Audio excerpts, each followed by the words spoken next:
വയനാട് കള്ളാടി മീനാക്ഷി പാലത്ത് വയനാട് തുരങ്കപാതയുടെ നിർമ്മാണ സ്ഥലത്ത് മണ്ണിടിഞ്ഞ് 5 മരണം, 7 പേർ ആശുപത്രിയിൽ ചികിത്സയിലാണ്. 3 പേരെ കാണാനില്ല. അടിയിൽ കുടുങ്ങിയവർക്കായി തെരച്ചിൽ തുടരുകയാണ്. ദേശീയ ദുരന്ത നിവാരണ സേനയുടെ 2 യൂണിറ്റുകൾ സ്ഥലത്തെത്തിയിട്ടുണ്ട്. വയനാട് ജില്ലയിലെ എല്ലാ വിദ്യാഭ്യാസ സ്ഥാപനങ്ങൾക്കും നാളെ അവധി പ്രഖ്യാപിച്ചിരിക്കുകയാണ്. വിഷ്ണു വിനോദ് ഉണ്ട് വിവരങ്ങളുമായി. വിഷ്ണു, എന്തായാലും മണിക്കൂറുകൾ പിന്നിടുമ്പോഴും രക്ഷാപ്രവർത്തനം പുരോഗമിക്കുക തന്നെയാണ്. നിലവിൽ കാണാതായവർക്കായുള്ള തെരച്ചിൽ ഇപ്പോഴും പുരോഗമിക്കുകയാണോ? അതുമായി ബന്ധപ്പെട്ട് ലഭിക്കുന്ന വിവരങ്ങൾ എങ്ങനെയാണ്? മരണം ഇപ്പോൾ 5 ആയിരിക്കുന്നു എന്നുള്ള വിവരങ്ങളാണ് ഇപ്പോൾ നമുക്ക് വയനാട്ടിൽ നിന്നും കിട്ടുന്നത്. ദുരന്തത്തിൻ്റെ വ്യാപ്തി കൂടുന്നു എന്ന് വേണമെങ്കിൽ പറയാൻ കഴിയും. കാരണം പരിക്കേറ്റവരിൽ ഒരാളുടെ നില അതീവ ഗുരുതരമാണ്. അവിടുത്തെ ഒരു സ്വകാര്യ ആശുപത്രിയിൽ ചികിത്സയിലാണ്. ബാക്കി മൊത്തം 9 പേരെയാണ് ഇപ്പോൾ ലിസ്റ്റ്, അവരുടെ പട്ടികയാണ് പുറത്തു വന്നിരിക്കുന്നത്. പക്ഷേ ഈ ദുരന്തവുമായി ബന്ധപ്പെട്ട് ഇപ്പോൾ വലിയ തരത്തിലുള്ള വാദപ്രതിവാദങ്ങൾ ഉയരുന്നു എന്നുള്ളതാണ്. കാരണം നേരത്തെ തന്നെ അവിടുത്തെ ജില്ലാ കളക്ടർ, അതായത് കഴിഞ്ഞ മാസം തന്നെ ജില്ലാ കളക്ടർ ഇത്തരത്തിൽ ഈ മഴയുണ്ടാകുമ്പോഴേക്കും ഒരു അപകട സാധ്യത മുന്നിൽ കണ്ടുകൊണ്ട് അവിടെ കൂട്ടിയിട്ടിരിക്കുന്ന, അതായത് തുരങ്കപാത നിർമ്മാണവുമായി ബന്ധപ്പെട്ട് കള്ളാടി ഭാഗത്ത് കൂട്ടിയിട്ടിരിക്കുന്ന ഈ മണ്ണ് മാറ്റണം എന്ന് ഒരു നിർദ്ദേശം നൽകിയിരുന്നു. അത് രേഖാമൂലം അറിയിക്കുകയും ചെയ്തിരുന്നു. പക്ഷേ എന്നിട്ടും ആ മണ്ണ് മാറ്റാൻ തയ്യാറായില്ല. അത് ദുരന്തത്തിന് ഒരു കാരണമായി എന്നാണ് മുഖ്യമന്ത്രി ഉൾപ്പെടെ ഉള്ളവർ പറയുന്നത്. അതിൽ കരാറുകാരൻ്റെ ഭാഗത്ത് നിന്ന് വീഴ്ചയുണ്ടായി. രണ്ടാമത് കഴിഞ്ഞ 2-3 ദിവസമായി വയനാട് ഭാഗത്ത്, പ്രത്യേകിച്ചും ഈ മേപ്പാടി പഞ്ചായത്തിൽ ഉൾപ്പെടെ ശക്തമായ മഴ തുടരുകയായിരുന്നു. കാരണം ഇന്ന് കഴിഞ്ഞ 2 ദിവസത്തിനിടയിൽ അവിടെ പെയ്ത മഴ 225 മില്ലിമീറ്റർ മഴയാണ് അവിടെ പെയ്തത്. അപ്പോൾ സാധാരണ വയനാടിൽ പെയ്യുന്നതിനേക്കാൾ വളരെ കാഠിന്യമേറിയ മഴ അവിടെ ഉണ്ടായിരുന്നു. ഇക്കാരണങ്ങളാലൊക്കെ തന്നെ പണി നിർത്തിവെക്കേണ്ട ഒരു സാഹചര്യം ഉണ്ടായിരുന്നിട്ട് പോലും നിർമ്മാണ പ്രവർത്തനങ്ങളുമായി ബന്ധപ്പെട്ട് ഇത്രയും അധികം ആളുകൾ അവിടെ എത്തപ്പെട്ടു എന്നുള്ളതാണ് മറ്റൊരു വിമർശനമായി ഉയരുന്നത്. കാരണം ഈ മഴയത്തൊക്കെ തന്നെ ഈ തുരങ്കപാത നിർമ്മാണം എന്ന് പറയുന്നത് അപകടമുള്ള ഒരു കാര്യമാണ്. പ്രത്യേകിച്ചും വയനാടിൽ ആ പ്രദേശത്തെ മണ്ണിൻ്റെ ഒരു രീതി അത് വലിയ ദോഷം ചെയ്യുന്ന തരത്തിലാണ്. എപ്പോഴും കട്ടിയുള്ള മണ്ണല്ല, വളരെ പരിസ്ഥിതി ലോലമായ ഒരു മേഖല കൂടി ആയതുകൊണ്ട് തന്നെ അവിടുത്തെ മണ്ണിൽ നിർമ്മാണ പ്രവർത്തനങ്ങൾ നടത്തുന്നത് തന്നെ വളരെ സൂക്ഷിച്ചു വേണം. അത്തരത്തിലുള്ള ഒരു സ്ഥലത്താണ് ഈ നിർമ്മാണ പ്രവർത്തനങ്ങൾ പുരോഗമിച്ചു വരുന്നത്. ഈ ഒരു പാറക്കൂട്ടത്തിന് സമീപം ആയിട്ടാണ് ഈ നിർമ്മാണ പ്രവർത്തനം നടക്കുന്നത്. അതിന് സമീപത്തുള്ള മണ്ണുകളാണ് ഇടിഞ്ഞ് മീനാക്ഷി പാലത്തിലേക്കും ഒപ്പം തന്നെ അതിന് സമീപത്തുള്ള നദിയിലേക്കുമൊക്കെ വീണിരിക്കുന്നത്.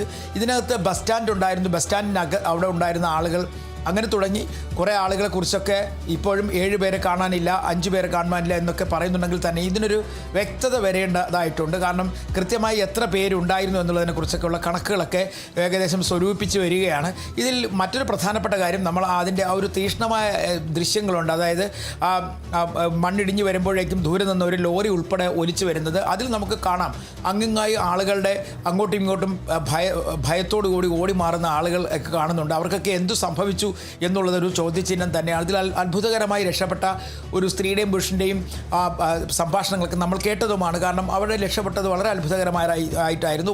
വാഹനത്തിൻ്റെ അടിയിൽ പെട്ടുപോയി ചെളിയിൽ നിന്ന് അവരെ പുറത്തേക്ക് എടുക്കുകയായിരുന്നു. അങ്ങനെ അത്തരത്തിൽ വലിയ അത്ഭുതകരമായ രക്ഷപ്പെടൽ ഉൾപ്പെടെ ഈ സംഭവത്തിൽ നടന്നിട്ടുണ്ടെങ്കിൽ തന്നെയും ഒരു ദാരുണമായ അപകടം അല്ലെങ്കിൽ ഒരു മണ്ണിടിച്ചിൽ എന്ന് വേണമെങ്കിൽ ഇതിനെ പറയാൻ കഴിയും. 2009-ലും ഇതിൻ്റെ സമീപ പ്രദേശങ്ങളിലൊക്കെ തന്നെ മണ്ണിടിച്ചിൽ ഉണ്ടായിട്ടുണ്ട് എന്നാണ് സമീപവാസികൾ പറയുന്നത്. അവർ നേരത്തെ അത് പറയുകയും ചെയ്തിട്ടുണ്ട്. ഇത് കണക്കിലെടുത്തുകൊണ്ട് ഇപ്പോൾ ഈ ചൂരൽമലയിലൊക്കെ തന്നെ ഇങ്ങനെ ദുരന്തങ്ങൾ സംഭവിച്ചിട്ടുള്ള സാഹചര്യം കൂടി കണക്കിലെടുത്തുണ്ട്. അതായത് ചൂരൽമലയുടെ നേരെ എതിർഭാഗത്തുള്ള മേപ്പാടി പഞ്ചായത്തിലുള്ള സ്ഥലമാണ് ഈ കൊള്ളാടി എന്ന് പറയുന്ന സ്ഥലം. ക്ഷമിക്കണം, ആ സ്ഥലത്തേക്കാണ് ഇപ്പോൾ ഈ ദുരന്തം ഉണ്ടായിരിക്കുന്നത്. അപ്പോൾ ഇതെല്ലാം ഒരേ സ്ഥലത്തായതുകൊണ്ട് തന്നെ ആ സ്കൂളുകളിൽ മാറ്റി ആളുകളെയൊക്കെ മാറ്റിയിട്ടുണ്ട്, കുട്ടികളെ മാറ്റിയിട്ടുണ്ട്. അവിടെ ക്ലാസ്സുകളിൽ ഉണ്ടാവില്ല. നാളെ അവധി നൽകിയിരിക്കുകയാണ്. മാത്രമല്ല റെഡ് അലർട്ടാണ്. അവിടെ മഴ കൂടുതൽ പെയ്യാനുള്ള സാധ്യത കൂടി കണക്കിലെടുത്തുകൊണ്ട് കൂടുതൽ സുരക്ഷാ ക്രമീകരണങ്ങളൊക്കെ ഏർപ്പെടുന്നുണ്ടെങ്കിൽ തന്നെയും ഇപ്പോഴും മണ്ണിനടിയിൽ കുടുങ്ങിക്കിടക്കുന്നവർക്ക് വേണ്ടിയുള്ള തിരച്ചിൽ അല്ലെങ്കിൽ കാണാതായവർക്ക് വേണ്ടിയുള്ള തിരച്ചിൽ വളരെ വലിയ രീതിയിൽ നടക്കുന്നുണ്ട്.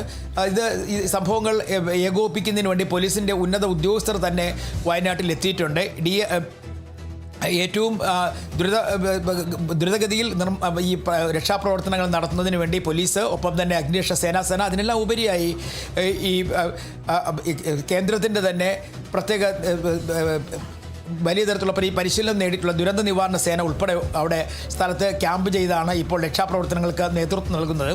ഇതിൽ നമ്മൾ മനസ്സിലാക്കേണ്ട ഒരു പ്രധാനപ്പെട്ട കാര്യം ഇതിൽ അകപ്പെട്ടവരുടെ പേര് വിവരങ്ങൾ അല്ലെങ്കിൽ മരണമടഞ്ഞവരുടെ പേര് വിവരങ്ങൾ ബിനോയിലേക്ക് ഇപ്പോൾ തിരികെ എത്താം. ഇപ്പോൾ നമ്മളോടൊപ്പം മുൻ പഞ്ചായത്ത് അംഗവും പ്രദേശവാസിയും കൂടിയായ റോഷ്ന യൂസഫ് കൂടി ചേരുന്നുണ്ട്.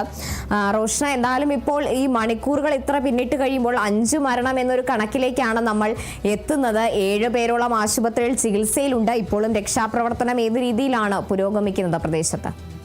രക്ഷാപ്രവർത്തനം നടത്തുന്നു, പക്ഷേ യന്ത്രസാമഗ്രികൾ അല്ലാണ്ട് ജനങ്ങൾക്ക് മണ്ണ് നീക്കാനുള്ള സംവിധാനം ഇല്ല അവിടെ.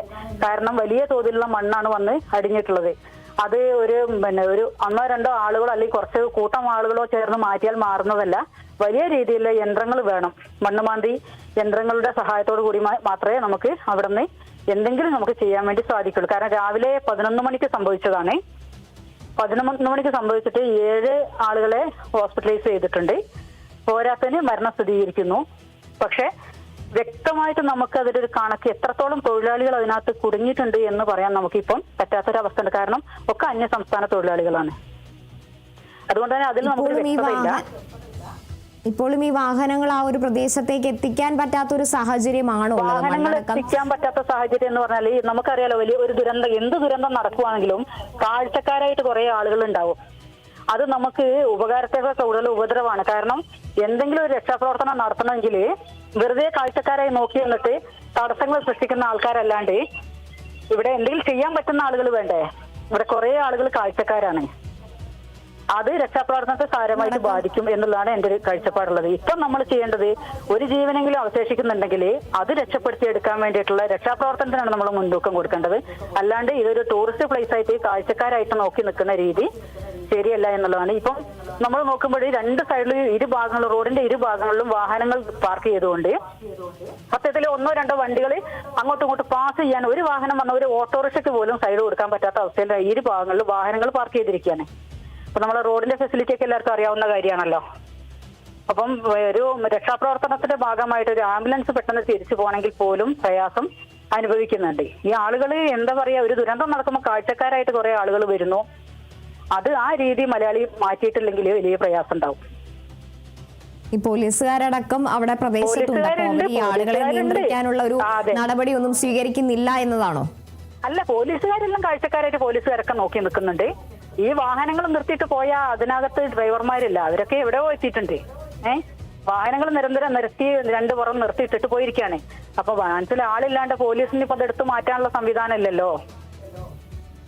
അങ്ങനെ ഇപ്പം പിന്നെ കുറെ ആളുകൾ വഴിയിൽ നിന്നിട്ട് സന്നദ്ധ പ്രവർത്തകരായിട്ടുള്ള ആളുകൾ വാഹനങ്ങൾ ഇങ്ങോട്ട് കടത്തി വിടാതെ വഴിയിൽ തന്നെ തിരിച്ചു വിടുന്ന ഒരവസ്ഥ നിലവിലുണ്ട്. കൃഷ്ണ, അതുപോലെ തന്നെ നമുക്ക് അറിയേണ്ട മറ്റൊരു കാര്യമുണ്ട്. ഈ ഒരു അപകടം നടന്ന പ്രദേശത്തിനപ്പുറത്ത് താമസിക്കുന്ന ഒട്ടേറെ ജനങ്ങളുണ്ട്. ഈ പാലമടക്കം ചെളിയും മണ്ണും മൂടി നിറഞ്ഞ അവസ്ഥയിലാണുള്ളത്. അപ്പോൾ അവരെയൊക്കെ സുരക്ഷിതമായി മറുകരയിലേക്ക് എത്തിക്കാനുള്ള സാധിക്കുന്നുണ്ടോ? എല്ലാവരെയും സുരക്ഷിതമായി മാറ്റാൻ കഴിയുന്നുണ്ടോ ഈ ഒരു സാഹചര്യത്തിൽ? അതിപ്പം നിലവില് പാലത്തിൽ കൂടെ നടന്നു പോകാനുള്ള ഒരു സംവിധാനം ഉണ്ടാക്കിയിട്ടുണ്ട്. പാലത്തിന്റെ 2 കരയിലുമായിട്ട് ആളുകളെ അങ്ങോട്ടും ഇങ്ങോട്ടേക്കും മാറ്റി താമസിപ്പിക്കാനും കൊണ്ടുപോകാനുള്ള വാഹനങ്ങളുണ്ട്. ഇപ്പൊ ഇവിടുന്ന് സ്കൂൾ വിട്ടു പോകുന്ന കുട്ടികളാണെങ്കിലും ജോലി കഴിഞ്ഞ് പോകുന്ന ആളുകളൊക്കെ ആണെങ്കിലും തിരിച്ച് ചൂരമല ഭാഗത്തേക്ക് പോകുന്ന ആളുകളെ അവിടുന്ന് പിക്ക് ചെയ്യാൻ വേണ്ടിയിട്ട് വാഹനങ്ങൾ മീനാക്ഷി പാലത്തിന്റെ അപ്പുറം പാർക്ക് ചെയ്യുന്നുണ്ട്. അവിടുന്ന് ആളെടുത്തിട്ട് പോകുന്നുണ്ട്. ഇപ്പൊ തൽക്കാലം അതിൽ നടന്നു വരാനുള്ള സംവിധാനം ആക്കിയിട്ടുണ്ട്. വലിയ രീതിയിൽ മണ്ണ് മാറ്റേണ്ടതുണ്ട് ഇനി. അതുപോലെ തന്നെ റോഷ്ന, ഈ മീനാക്ഷിപുരം സ്കൂളിലെ കുട്ടികൾ ഇന്ന് മഴയുണ്ടായിരുന്നെങ്കിലും അവധി പ്രഖ്യാപിക്കാത്ത ഒരു സാഹചര്യമായിരുന്നു ഉണ്ടായിരുന്നത്. അപ്പോൾ ഈ മണ്ണിടിച്ചിൽ സമയത്തും സ്കൂൾ പ്രവർത്തിച്ചിരുന്നു.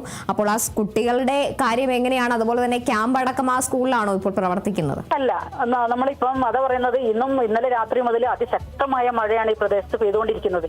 നമ്മളൊക്കെ ഓരോ സമയവും ന്യൂസ് നോക്കുന്നുണ്ട്, അലേർട്ട് പ്രഖ്യാപിച്ചിട്ടുണ്ടോ. അപ്പോഴൊക്കെ നമുക്ക് ഇപ്പൊ ഈ ഉരുൾപൊട്ടുന്ന സമയം വരെ നമുക്ക് ഇവിടെ യെല്ലോ അലേർട്ടാണ് പ്രഖ്യാപിച്ചിട്ടുള്ളത്. ഓറഞ്ച് അലേർട്ട് പോലും ആയിട്ടുണ്ടല്ലേ, യെല്ലോ അലേർട്ടാണ്. ഈ ഉരുൾപൊട്ടിയതിനു ശേഷമാണ് റെഡ് അലേർട്ട് പ്രഖ്യാപിക്കുന്നത്. അതുകൊണ്ട് തന്നെ അലേർട്ടൊന്നും ഇല്ലാത്തതുകൊണ്ട് കുട്ടികളൊക്കെ രാവിലെ സ്കൂളിലേക്ക് പോയത് 11 മണിക്കാണല്ലോ സംഭവം. ഇപ്പൊ രാവിലെ കുട്ടികളൊക്കെ സ്കൂളിലേക്ക് പോയതാണ്, സുരക്ഷിതമായി സ്കൂളിലേക്ക് പോയ ആളുകളാണ്. ഇപ്പൊ ആ കുട്ടികളെ മീനാക്ഷി വിലാസ് സ്കൂളിൽ പഠിക്കുന്ന കുട്ടികളെ, മുഴുവൻ കുട്ടികളെയും നമ്മുടെ നെല്ലിമുട്ട ചുളുക്ക സ്കൂളിലേക്ക്, സ്കൂൾ പടിയുള്ള ചുളുക്ക LP സ്കൂളിലേക്ക് മാറ്റിയിട്ടുണ്ട്. അവിടെയാണ് നമ്മൾ ക്യാമ്പ് ഓപ്പൺ ചെയ്തിട്ടുള്ളത്. ഏകദേശം മീനാക്ഷി എസ്റ്റേറ്റിലെ ഒരു 21ഓളം ഫാമിലിയും അരുണമല കോളനിയിലെ ബാക്കിയുള്ള ഫാമിലിയും കൂടെ ഇപ്പം ആ സ്കൂളിലേക്ക് അവരെ മാറ്റി താമസിപ്പിച്ചിട്ടുണ്ട്. ഇവരുടെയൊക്കെ സ്കൂളിൽ പോയ കുട്ടികളെ അങ്ങോട്ടേക്ക് ആ സ്കൂളിലേക്ക് എത്തിച്ചിട്ടുണ്ട്, സുരക്ഷിതമായി എത്തിച്ചിട്ടുണ്ട്. അതാണ് അതുമായി ബന്ധപ്പെട്ട് പറയാനുള്ളത്. സ്കൂൾ പ്രവർത്തിച്ചു എന്ന് പറയുന്നത് സ്കൂളുകാർക്ക് ഒരു നിർദ്ദേശം കിട്ടിയിട്ടില്ല, ഒരു അലർട്ട് പ്രഖ്യാപിക്കാത്തതുകൊണ്ട് തന്നെ സ്വാഭാവികമായിട്ട് സ്കൂളുകൾ സാധാരണ രീതിയിൽ പ്രവർത്തിച്ചതാണ്.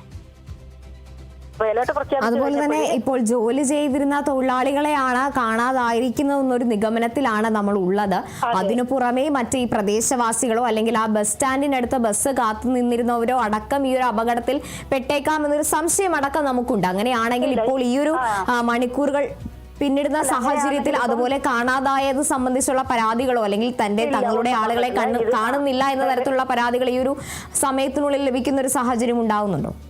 തീർച്ചയായിട്ടും അങ്ങനെ ഒരു സാഹചര്യം നിലവിലില്ല. കാരണം രാവിലെ തൊട്ട് ഇത്രയും സമയമായല്ലോ, ഇത്രയും സമയത്തിന്റെ അടുത്ത് അങ്ങനെ ആരെങ്കിലും മിസ്സിംഗ് ആണെങ്കിൽ, കാണാതായിട്ടുണ്ടെങ്കിൽ തീർച്ചയായിട്ടും ആ കുടുംബങ്ങൾ അത് റിപ്പോർട്ട് ചെയ്യേണ്ടതാണ്. പക്ഷെ അങ്ങനെ ഒരു സംഭവം ഉണ്ടായിട്ടില്ല. അവിടെ ഈ അപകടത്തിൽ പെട്ടിട്ടുള്ളത് മുഴുവനും അവിടെ തുരങ്കപാതയുമായി ബന്ധപ്പെട്ട് ജോലി ചെയ്യുന്ന ആളുകളാണ് അതിൽ പെട്ടുപോയിട്ടുള്ളത്. അതിൽ ഉദ്യോഗസ്ഥരായിട്ടുള്ള ആളുകളുണ്ട്, അവരുടെ എഞ്ചിനീയേഴ്സ് അടക്കം ഉള്ള ആളുകളുണ്ട് എന്നാണ് നമ്മൾ കേൾക്കുന്നത്. അതിൽ വ്യക്തത നമുക്ക് എത്ര ആളുകളുണ്ട് എന്നുള്ളൊരു വ്യക്തത നമുക്ക് ഇപ്പോഴും കൃത്യമായിട്ട് എന്നെ സംബന്ധിച്ചിടത്തോളം കിട്ടിയിട്ടില്ല. നമുക്ക് ഏകദേശം ഇത്ര ആളുണ്ട്, കാരണം മലയാളീസ് അവിടെ ആരും വർക്ക് ചെയ്യുന്നില്ല, മുഴുവനും അന്യസംസ്ഥാന തൊഴിലാളികളാണ് ഉള്ളത്. അതാണ് ഒരു പ്രശ്നമുള്ളത്. ബാക്കിയുള്ള ആളുകളൊക്കെ നമ്മൾ ഈ അരുണമല മീനാക്ഷി എസ്റ്റേറ്റിലെ തൊഴിലാളികൾ ഇവരൊക്കെ നമ്മളിപ്പോ സ്കൂളിലേക്ക് ഷിഫ്റ്റ് ചെയ്തിട്ടുണ്ട്, അവരൊക്കെ കൊണ്ടുവന്നിട്ടുണ്ട്. അവരുടെ മക്കളെയും സുരക്ഷിതമായിട്ട് അവരുടെ അടുക്കൽ എത്തിച്ചിട്ടുണ്ട്.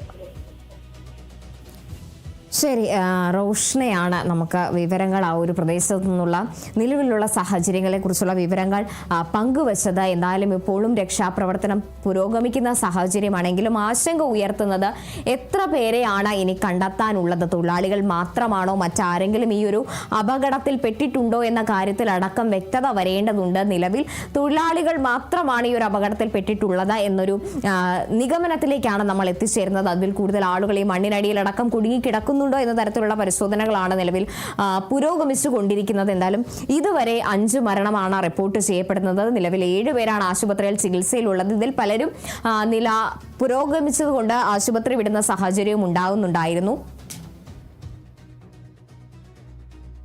എന്തായാലും നിലവിൽ ഇപ്പോൾ 7 പേരാണ് ചികിത്സയിലുള്ളത്. 5 മരണം റിപ്പോർട്ട് ചെയ്യുന്നു. കാണാതായവർക്കായുള്ള തിരച്ചിലടക്കം പുരോഗമിക്കുകയാണ്. പിന്നെ റോഷൻ സൂചിപ്പിച്ചതുപോലെ സംഭവ സ്ഥലത്തേക്ക് കൂടുതൽ വാഹനങ്ങൾ എത്തിക്കാൻ കഴിയാത്തതും ഈ ഒരു രക്ഷാപ്രവർത്തനത്തെ ദുഷ്കരമായി ബാധിക്കുന്നുണ്ട്. എന്തായാലും ഇതുമായി ബന്ധപ്പെട്ട കൂടുതൽ വാർത്തകളിലേക്ക് തിരികെ എത്താം ചെറിയൊരു ഇടവേളയ്ക്ക് ശേഷം.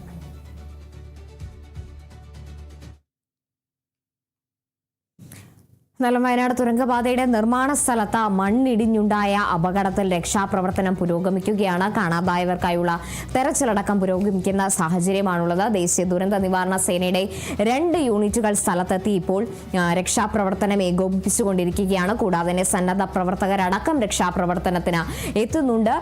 ഈ ഒരു പരിസര പ്രദേശത്ത്, ഈ അപകടം നടന്ന പ്രദേശത്തിന് സമീപത്തുള്ള ആളുകളെ എല്ലാം സുരക്ഷിതമായി മറുകരയിലേക്ക് എത്തിക്കാനടക്കം സാധിക്കുന്നുണ്ട്. പാലത്തിലുള്ള മണ്ണെല്ലാം നീക്കം ചെയ്ത് ഏകദേശം ഒരാൾക്ക് കടന്നു പോരാൻ സാധിക്കുന്ന തരത്തിൽ മണ്ണുകൾ നീക്കം ചെയ്താണ് ഇത്തരത്തിൽ മറ്റ് പ്രദേശവാസികളെ അടക്കം കുടുങ്ങിക്കിടന്നവരെ പുറത്തേക്ക് എത്തിക്കാൻ സാധിച്ചത്. എന്നാലും ഇപ്പോഴും ഈ ഒരു സാഹചര്യത്തിൽ കാണാതായവർക്കായുള്ള തെരച്ചിൽ പുരോഗമിക്കുന്ന സാഹചര്യമാണുള്ളത്. എന്തായാലും കൃത്യമായി എത്ര പേരാണ് ഈ ഒരു അപകടത്തിൽ പെട്ടതെന്നതിൽ നിലവിൽ വ്യക്തമായ ഒരു കണക്കുകൾ നമുക്ക് മുന്നിലേക്ക് വരുന്നില്ല എന്നതാണ് ആശങ്കയുണ്ടാക്കുന്നത്. ഈ സ്ഥലത്ത് ഉണ്ടായിരുന്ന തൊഴിലാളികളാണ് അപകടത്തിൽപ്പെട്ടതെന്നൊരു നിഗമനത്തിലാണ് നമ്മളിപ്പോഴും ഉള്ളത്. എന്തായാലും ഈ ഒരു സംഭവവുമായി ബന്ധപ്പെട്ട് നിലവിൽ രക്ഷാപ്രവർത്തനം അടക്കം പുരോഗമിച്ചു വരുന്ന സാഹചര്യമാണുള്ളത്. 3 പേരെ കാണാനില്ല എന്നൊരു ഔദ്യോഗിക കണക്കുകളാണ് നമുക്ക് മുന്നിലുള്ളത്. 5 പേരുടെ മരണമാണ് ഇതുവരെ സ്ഥിരീകരിക്കപ്പെട്ടിട്ടുള്ളത്. ഈ മണ്ണിനടിയിൽ കുടുങ്ങിക്കിടക്കുന്നവർക്കായുള്ള രക്ഷാപ്രവർത്തനം അടക്കം പുരോഗമിക്കുന്ന സാഹചര്യമാണുള്ളത്. എങ്കിലും ഇപ്പോൾ മഴ മാറി നിൽക്കുന്ന ഒരു സാഹചര്യമാണ്. രക്ഷാപ്രവർത്തനത്തിന് അല്പമെങ്കിലും വേഗത്തിൽ അത് പൂർത്തിയാക്കാൻ സാധിക്കുന്ന തരത്തിലേക്ക് രക്ഷാപ്രവർത്തനം നടത്താൻ സാധിക്കുന്നത്. ഡി ബിനോയിയുണ്ട് വിവരങ്ങളുമായി. വിവരങ്ങളുമായി. ബിനോയ്, എന്തായാലും രക്ഷാപ്രവർത്തനം ഇപ്പോഴും പുരോഗമിക്കുകയാണ്. നേരത്തെ നമ്മളോട് റോഷ്ന സൂചിപ്പിച്ചത് പ്രകാരം കുറച്ചുകൂടി വാഹനങ്ങൾ ഈ ഒരു രക്ഷാപ്രവർത്തന സ്ഥലത്തേക്ക് എത്തിക്കാൻ സാധിക്കാത്ത ഒരു പ്രശ്നം അവിടെ നിലനിൽക്കുന്നുണ്ട് എന്നതാണ്. അതുമായി ബന്ധപ്പെട്ട് എങ്ങനെയാണ് നമുക്ക് ലഭിക്കുന്ന വിവരങ്ങൾ? നിലവിൽ ദേശീയ ദുരന്ത നിവാരണ സേനയുടെ 2 പ്ലാറ്റൂൺ ആളുകളാണ് അല്ലെങ്കിൽ അംഗങ്ങളാണ് ഇപ്പോൾ സ്ഥലത്തുള്ളത്. അവർ ഇതുമായി ബന്ധപ്പെട്ട് ഇപ്പോൾ രക്ഷാപ്രവർത്തനം നടത്തി വരികയാണ്. ഇതിൽ നേരത്തെ നമ്മൾ പറയുന്നത് പോലെ തന്നെ ഈ ആരൊക്കെ മണ്ണിനിടയിൽ പെട്ടിട്ടുണ്ട് എന്നുള്ളതിനെക്കുറിച്ചുള്ള ഒരു ഏകദേശ കണക്ക് കൂടി ഇനി വ്യക്തമായി കിട്ടണം. കാരണം ഇതര സംസ്ഥാന തൊഴിലാളികളാണ് അവിടെ പണിയെടുത്തവരിൽ അധികം പേരും. അപ്പോൾ ഇവരുടെ ക്യാമ്പുകളിൽ നിന്നുള്ള കണക്കുകൾ ശേഖരിക്കണം, എത്ര പേര് ആശുപത്രിയിൽ നിന്നുള്ള കണക്കുകൾ ശേഖരിക്കണം. എന്നിരുന്നാൽ മാത്രമേ ഒരു വ്യക്തമായ കണക്ക് മണ്ണിനിടയിൽപ്പെട്ടവരെ കുറിച്ച് ലഭിക്കുകയുള്ളൂ. മാത്രവുമല്ല, ഈ മീനാക്ഷിപുരം പാലം അതിനെ പൂർണ്ണമായും അവിടെ നിന്ന് ചെളി മാറ്റുന്നുണ്ടെങ്കിൽ തന്നെയും അതിനപ്പുറത്തെ ഭാഗത്ത്, അതായത് ഇത് ചൂരൽമലയിലേക്ക് പോകുന്ന ഒരു റോഡാണ് ഇത്. ആ റോഡിൻ്റെ അപ്പുറ ഭാഗത്ത് വലിയ തരത്തിൽ മണ്ണിടിഞ്ഞ് കിടപ്പുണ്ട്. അവിടെയാണ് വാഹനങ്ങളൊക്കെ അടിയിൽപ്പെട്ടിട്ടുള്ളത്. 1-2 വാഹനങ്ങൾ അടിയിൽപ്പെട്ടതും അവിടെയാണ്. ആ പ്രദേശത്തൊക്കെ തന്നെ വലിയ തരത്തിലൊരു തെരച്ചിൽ അനിവാര്യമാണ്.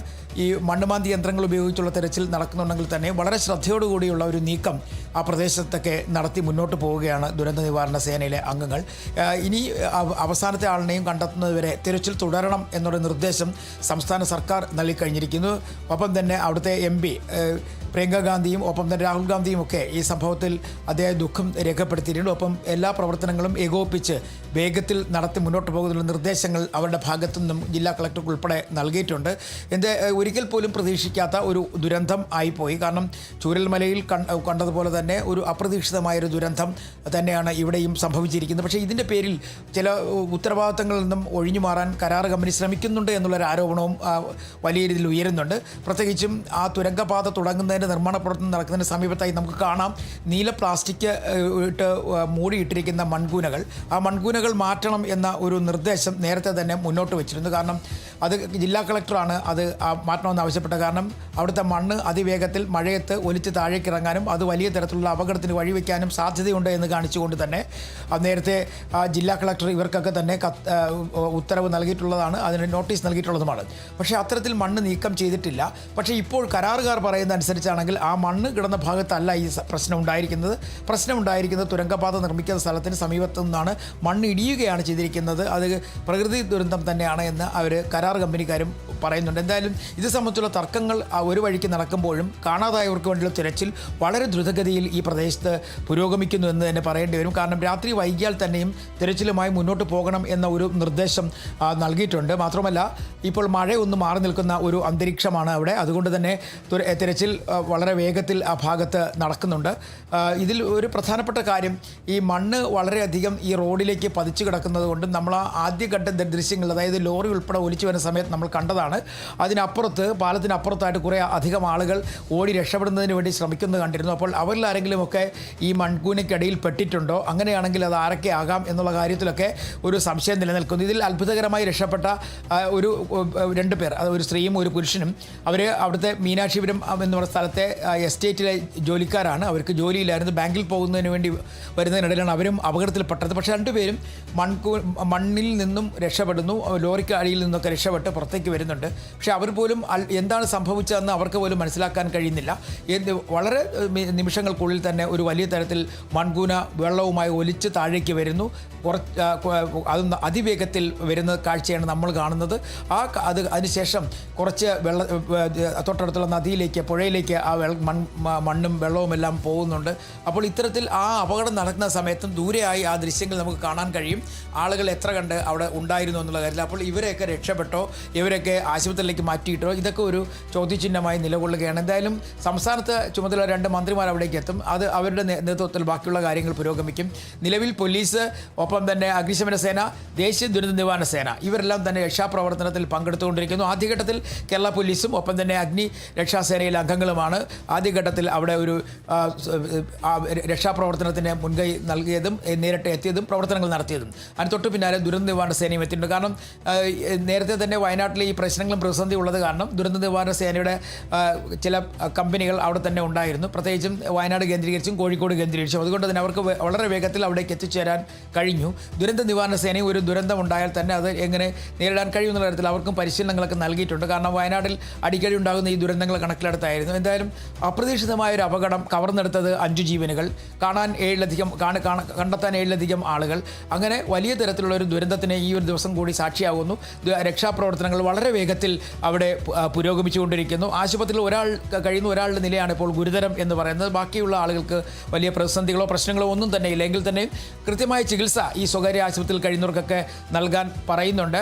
ഒപ്പം ആ പ്രദേശത്തെ ഈ മീനാക്ഷിപുരം എന്ന് പറയുന്ന സ്ഥലത്തുണ്ടായിരുന്ന ആളുകളെ പൂർണ്ണമായും അവിടെ നിന്ന് മാറ്റിയിട്ടുണ്ട്, വീടുകളിൽ നിന്ന് മാറ്റിയിട്ടുണ്ട്. കാരണം മൺചെരുവുകളിലൊക്കെയാണ് ഇവരുടെ വീടുകൾ. അതുകൊണ്ട് ഇനിയൊരു ഈ ഭൂമിയിലേക്ക് അല്ലെങ്കിൽ മണ്ണിടിച്ചിലുണ്ടാവുകയോ അല്ലെങ്കിൽ തെന്നിമാറലുണ്ടാവുകയോ ചെയ്തു കഴിഞ്ഞാൽ ദുരന്തങ്ങൾക്ക് സാധ്യതയുണ്ട്. അതുകൊണ്ട് തന്നെ അവരെ അവിടെ നിന്നെല്ലാം മാറ്റിക്കൊണ്ടിരിക്കുന്നു. സ്കൂളിന് അവധി നൽകി കഴിഞ്ഞിരിക്കുന്നു. ഒപ്പം നാളെ വയനാട് ജില്ലയ്ക്കും അവധിയാണ്. ഒരിക്കൽ പോലും പ്രതീക്ഷിക്കാത്ത തരത്തിലുള്ള മഴ കഴിഞ്ഞ 2 ദിവസമായി പെയ്യുന്നുണ്ടായിരുന്നു. 225 മില്ലിമീറ്റർ വരെ മഴയാണ് അവിടെ ഉണ്ടായിരുന്നത്. ഈ മഴ ഉണ്ടായിരുന്നിട്ട് പോലും ഒരു ജാഗ്രതാ നിർദ്ദേശം നൽകുവാൻ കരാറുകാരുടെ ഭാഗത്തുനിന്നുണ്ടായില്ല. ആ സമയത്തും ഈ ആളുകളെ ജോലിക്കായി അവിടെ നിയമിച്ചു എന്നുള്ളതാണ് മറ്റൊരു പരാതിയായി ഉയർന്നു വരുന്നത്. നിലവിൽ ഈ ചൂരൽമലയിലും ഒക്കെ ഉണ്ടായിട്ടുള്ള ഈ മേപ്പാടിയിലൊക്കെ നേരത്തെ ഉണ്ടായിട്ടുള്ള ദുരന്തങ്ങൾ കണക്കിലെടുത്തുകൊണ്ട് എന്തെങ്കിലും നിർമ്മാണ പ്രവർത്തനം മഴയത്ത് നടക്കുകയാണെങ്കിൽ കൃത്യമായ സുരക്ഷാ ക്രമീകരണങ്ങൾ ഉണ്ടാകണം എന്നുള്ളത് ഒരു നിർദ്ദേശം നൽകിയിരുന്നു. പക്ഷേ അതൊക്കെ എത്ര കണ്ട് പാലിച്ചു എന്നുള്ള കാര്യത്തിൽ ഇതിപ്പോഴും ഒരു അവ്യക്തത നിലനിൽക്കുകയാണ്. ഇന്ന് വൈകി ആയാലും തന്നെ രക്ഷാപ്രവർത്തനവുമായി മുന്നോട്ട് പോകും. അതിനുള്ള നടപടിക്രമങ്ങളിലാണ് ഇപ്പോൾ സംസ്ഥാന സർക്കാർ.